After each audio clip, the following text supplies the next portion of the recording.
Hai hai, apa kabar kawan-kawan sekalian? Kali ini ada yang menarik untuk dibahas, yaitu bagaimana bisa Jepang yang luluh lantak hancur lebur carut marut berantakan pasca Perang Dunia Kedua bisa bangkit menjadi salah satu negara dengan ekonomi termaju di dunia. Oke, kita mulai.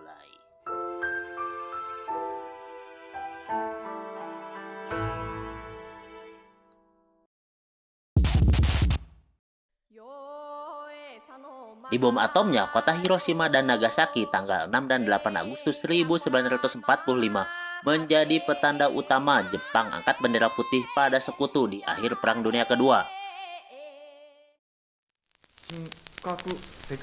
Pengumuman pernyataan menyerahnya pun secara live diumumkan oleh eyangnya para wibu sejagat, Mbah Kaisar Hirohito.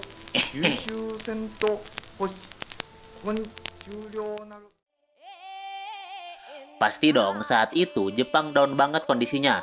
Dari data National Graduate Institute for Policy Studies Tokyo, setidaknya 25% dari nilai seluruh investasi aset-aset negara Jepang baik milik pemerintah maupun swasta hancur lebur di bombardir pesawat-pesawat sekutu. Apabila dirincikan, persentase aset-aset yang hancur tersebut antara lain perkapalan yang hancur hingga 80,3%, mesin industri hingga 34,2%, struktur 24,6%, bahan industri 23,9%, aset rumah tangga 20,6%, komunikasi dan pasokan air 15,9%, listrik dan gas 10,8%, fasilitas kendaraan kereta api hingga jalan raya hingga 9,9%. Di total-total dan di rata-rata, kerugian tersebut ya nyampe ke angka persentasi 25% yang tadi. Logikanya kan 75% sisanya bisa dong menopang laju perekonomian. Nyatanya nggak kayak gitu Ferguson. Sebab sektor-sektor lain yang bertahan nyatanya tidak bisa beroperasi karena kekurangan input sumber daya dan bahan dasar, mengakibatkan terjunnya output ekspor di tahun 1946 hingga tersisa cuma 30% doang dari semasa sebelum perang. Keruntuhan ekonomi Jepang mengakibatkan beberapa hal antara lain. 1. Ancaman pengangguran dan kelaparan. Kondisi krisis pasca perang setidaknya membuat 10 juta orang menganggur kehilangan pekerjaan. Dan masyarakat berada di ujung jurang kelaparan. Masyarakat bertahan dengan beralih karir di sektor non-formal. Ketahanan pangan untungnya masih ada nafasnya saat masyarakat tani pedesaan masih menghasilkan bahan pangan. Meskipun untuk mendapatkannya, masyarakat kota harus sengaja pergi ke desa untuk barter dengan pakaian atau barang-barang apa aja lah yang selamat dari perang. Pada kondisi ini, orang yang bekerja pun harus rela menerima upah dengan pembagian jatah makanan. 2. Inflasi. Tentu, inflasi ialah hama ekonomi yang membawa mimpi buruk di tengah masyarakat yang tengah krisis. Selama rentan tahun 1946 hingga tahun 1949, persentase setan riba alias ini inflasi hingga menyentuh angka 3 digit di angka 700-an% coy.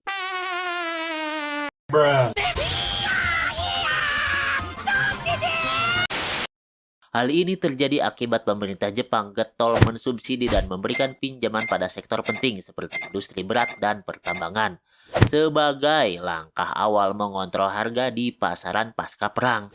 Ternyata ini efeknya hanya sementara dan membuat inflasi membumbung tinggi akibat kebanyakan uang yang beredar di pasaran. Tahun 1946 hingga tahun 1949 ialah 3 tahun terburuk dalam sejarah perekonomian Jepang. Sebenarnya, dalam situasi krisis pasca perang ini, Jepang diawasi dan diatur oleh sekutu dalam lembaga ECAP yang singkatan dari Supreme Commander for the Allied Power. Nggak bisa bahasa Inggris. Atau komandan tertinggi untuk kekuatan sekutu, pimpinan Jenderal Douglas MacArthur. Ya, judulnya aja sih sekutu, aslinya Jepang itu diatur oleh Amerika doang. ECIP ini mengawasi perdagangan negara Jepang, melarang pihak swasta melakukan perdagangan luar negeri, dan mengatur harga dolar dan yen secara terpisah untuk setiap perdagangan komoditi. Lalu, Apa yang pemerintah Jepang lakukan menghadapi masa krisis ini? Di mana misi utamanya Jepang harus bisa mengembalikan kejayaan tulang punggung ekonomi dalam negeri secepat dan seefektif mungkin.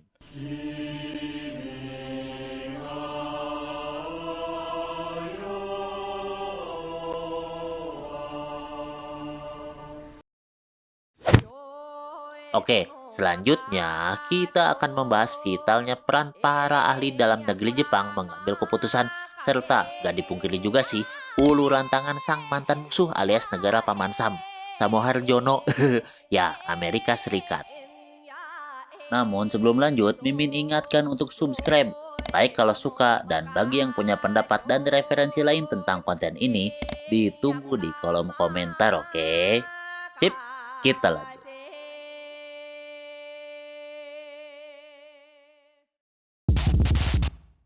Laporan nasihat kebijakan ekonomi Jepang.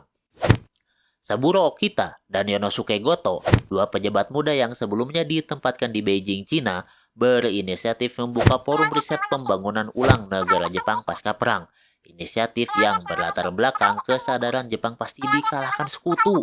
Pak Sabu dan Pak Yono ini sebenarnya ialah insinyur kelistrikan. Gak nyambung juga sih, insinyur listrik bikin riset perekonomian. Tapi, forum riset ini justru setiap minggunya dihadiri oleh para akademisi dan para pejabat.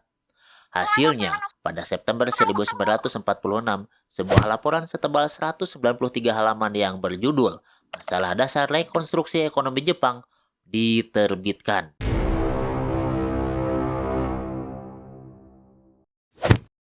Laporan ini mencantumkan pemikiran-pemikiran dasar pembangunan Jepang yang memperhatikan faktor internal dan eksternal, serta langkah-langkah konkret yang sudah dipikirkan matang-matang. Laporan ini pun katanya masih dijadikan nasihat kebijakan pembangunan Jepang hingga saat ini dong. Rangkuman dari ide-ide kunci ini Parilimbon antara lain. 1. Visi perekonomian Jepang harus berdasarkan analisa pergeseran tren global. 2.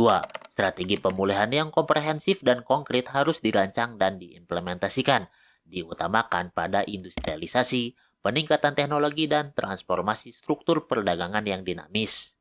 3. Setiap industri penting harus dianalisis dengan hati-hati dan realistis serta konsisten. Bidang perkeretaapian harus didorong. Keunggulan bidang tekstil dan pertanian mulai memudar karena negara-negara Asia lainnya pun mengembangkannya. Jadi, Jepang harus membidik industri padat karya yang terampil, ya seperti industri otomotif, permesinan, hingga moda transportasi darat, laut, dan udara. Kayaknya Jepang yang sekarang udah jadi raja industri berat aja, ternyata udah dirancang dari zaman jebot ya. Nah, pemerintah Jepang ternyata tidak sepenuhnya mengadopsi poin-poin dari laporan ini, tetapi menerapkannya secara tidak langsung. Ya, biasalah ya kalau pemerintah mah gengsian. Bantuan Amerika Serikat. Lembaga ICIP pimpinan Jenderal Douglas MacArthur, ya intinya pemerintah Amerika lah ya, telah menggelontorkan dana bantuan sebesar 1,95 miliar dolar Amerika selama rentang tahun 1946 hingga tahun 1950. Bantuan yang bertujuan menanggulangi kekurangan barang konsumsi. Ya katanya sih, semasa ini ekonomi Jepang hanya bertahan dari subsidi dan pinjaman pada industri yang tadi, dan bantuan senilai 1,9 miliar dolar Amerika yang ini. Perang Korea. Perang Korea pecah dari tahun 1950 hingga tahun 1953. Nah, meskipun bagi negara lain dampaknya cukup terasa nggak enak, terutama menyebabkan inflasi. Dan Jepang pun ikut kena inflasinya, malah Jepang tuh yang paling parah inflasinya. Tetapi bagi Jepang secara umum dampaknya malah positif, karena Amerika menjadikan Jepang sebagai pangkalan utama menghadapi komunis di Korea, di mana industri Jepang kebanjiran order untuk memenuhi kebutuhan logistik tentara Amerika, seolah menjadi booster ekspor produk-produk Jepang. Bagi industri yang dapat proyekan, ini kesempatan emas untuk menimbun keuntungan sebanyak mungkin.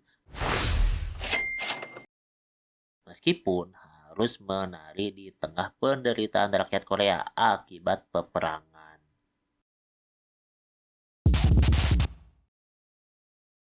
PR besar Jepang harus bisa menekan si setan riba yang satu ini. Yup, inflasi. Beberapa kebijakan yang dicoba menurunkan inflasi sepertinya tidak ngefek banget sih, seperti pembatasan penarikan dana masyarakat dan penekanan prioritas produksi industri vital. Gagasan ini dirintis oleh Profesor Hiromi Arisawa dari Tokyo University. Ya emang sih nggak ngefek banget ke depan inflasi, tapi ternyata hingga tahun 1947, kebijakan ini bisa memulihkan perekonomian Jepang dari sektor industri berat andalan. Sesuai banget dengan laporan nasihat kebijakan ekonomi Jepang yang tadi. Pemerintah Amerika melalui SCAP-nya yang nggak mau juga lihat industri Jepang tenggelam gara-gara inflasi, mendatangkan Joseph Dodge, Presiden Detroit Bank dan salah satu tokoh yang dipercaya dalam pasar bebas. Joseph Dodge memerintahkan kebijakan-kebijakan yang disebut Stabilization Dodge Line pada pemerintah Jepang. Wow, songong ya, datang-datang udah main perintah-perintah aja. Nah, poin-poin dari Stabilization Dodge Line ini antara lain: 1. Hentikan pinjaman pada industri. 2. Hapus semua subsidi dan naikkan biaya utilitas. 3. Perkuat perpajakan dan potong pengeluaran. 4. Harus memiliki anggaran yang sangat seimbang, yang berarti seluruh anggaran ekonomi negara harus surplus. 5. Menetapkan nilai tukar yen terhadap dolar.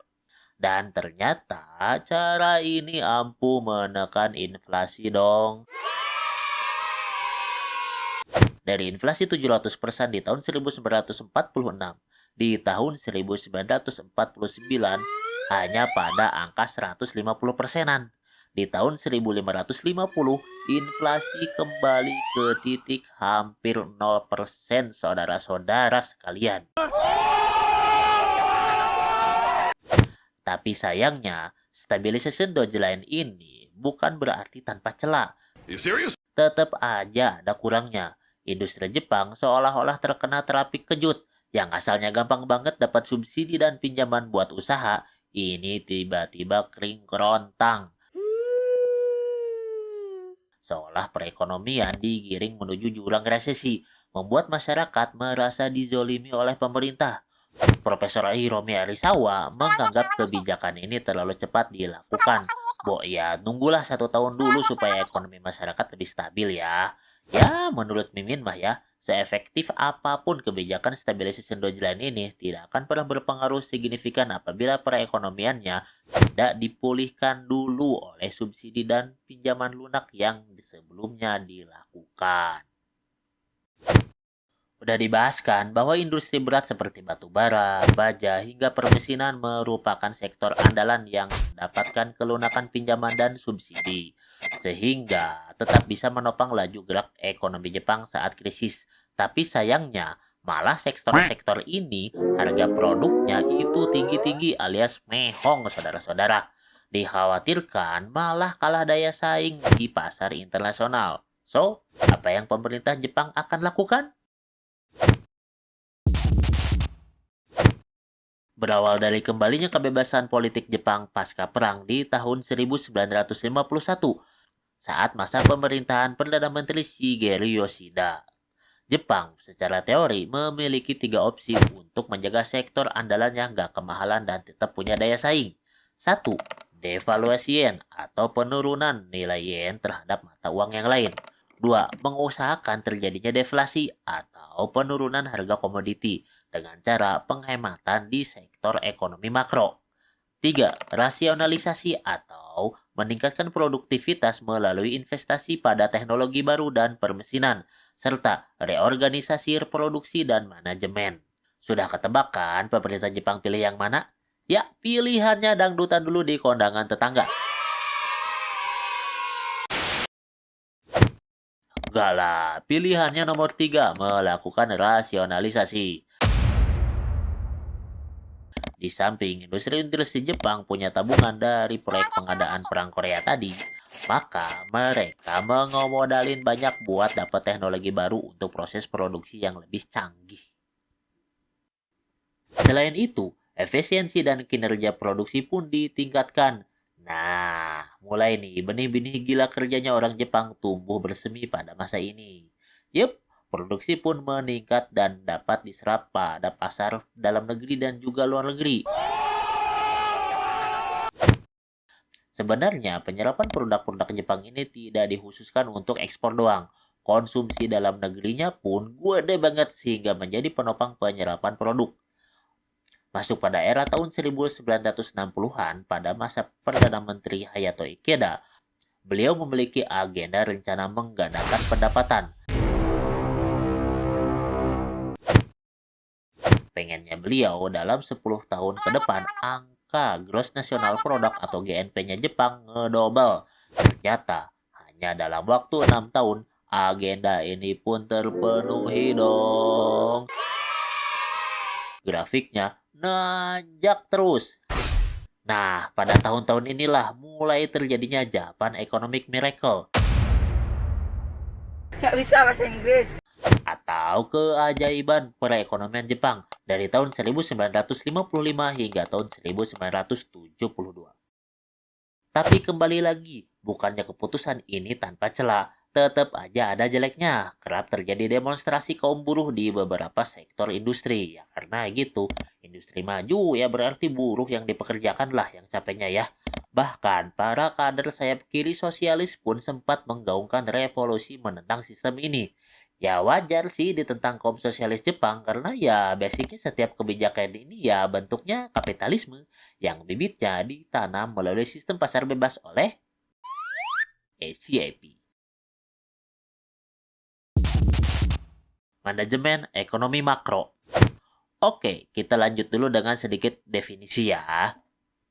Neraca pembayaran adalah catatan atas seluruh transaksi ekonomi suatu negara dengan negara lainnya pada suatu periode tertentu. Komponen neraca pembayaran dibagi jadi dua, yakni transaksi berjalan serta transaksi finansial dan modal. Berhubung industri Jepang pada saat itu sangat bergantung pada pinjaman modal dari bank, ya kalau bank terus pinjemin, investasinya bank pasti berkurang dong. Makanya pemerintah Jepang memberikan batas maksimal neraca pembayaran tadi. Kalau udah dinilai tertentu, pinjaman modal bakal di stop. Kalau diterusin, uang yang beredar pasti bakal kebanyakan dan bisa terjadi lagi inflasi.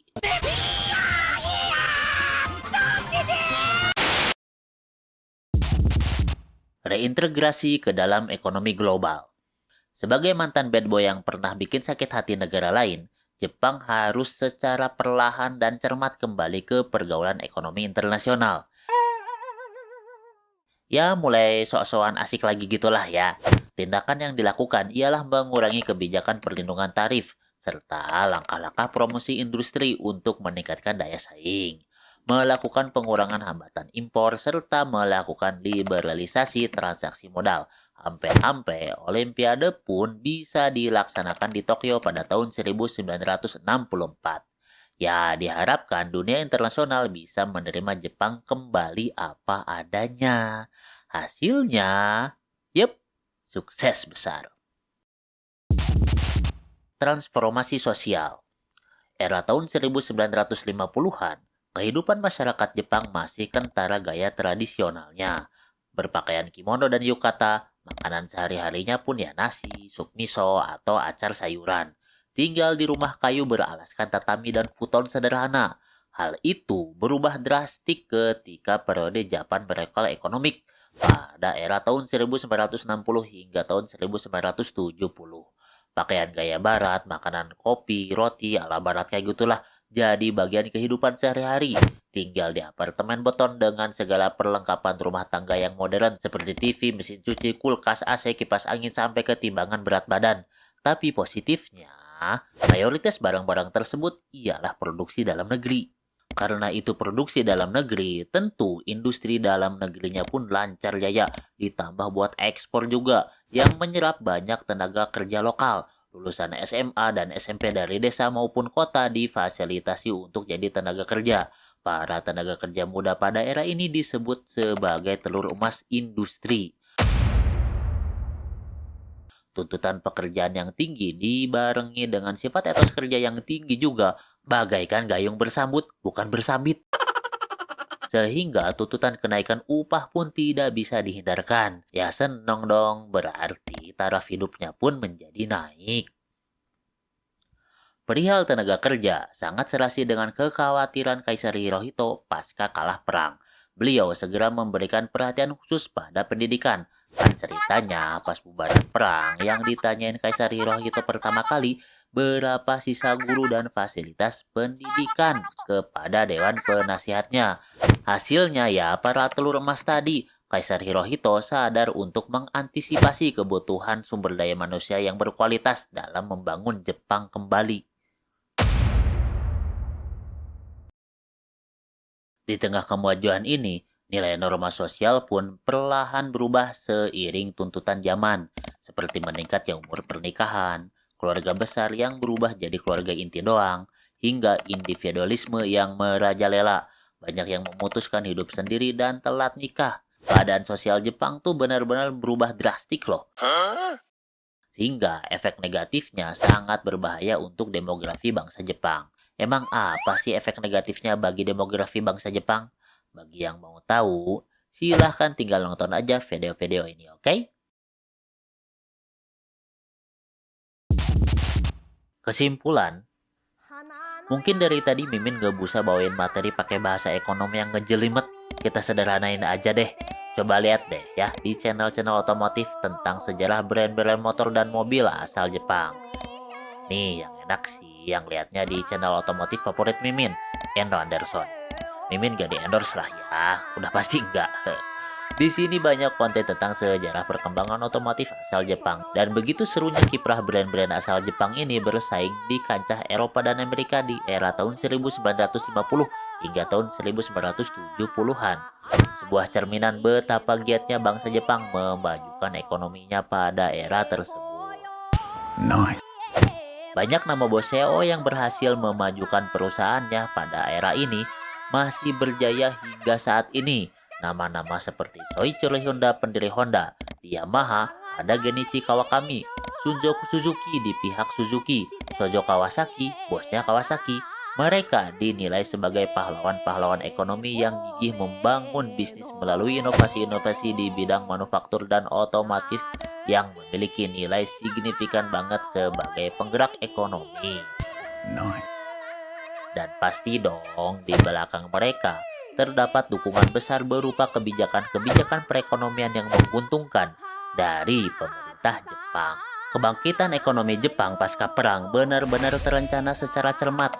Memang andil Amerika juga signifikan, tapi yang menjadi kuncinya ialah Jepang benar-benar tepat dan cermat dalam memutuskan langkah-langkah seperti apa saja yang harus dilakukan.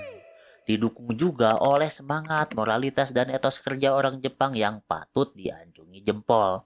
Mungkin ini dikarenakan bangsa Jepang ialah grup etik khusus satu rumpun yang mudah dipersatukan, sehingga mudah buat diatur dalam menjalankan program memajukan negara. Oke, sekian dulu kontennya. Semoga bermanfaat bagi kawan-kawan sekalian. Terima kasih buat yang udah subscribe, like, dan komen. Akhir kata wassalamualaikum warahmatullahi wabarakatuh. Stay tune terus di Mantan Wibu.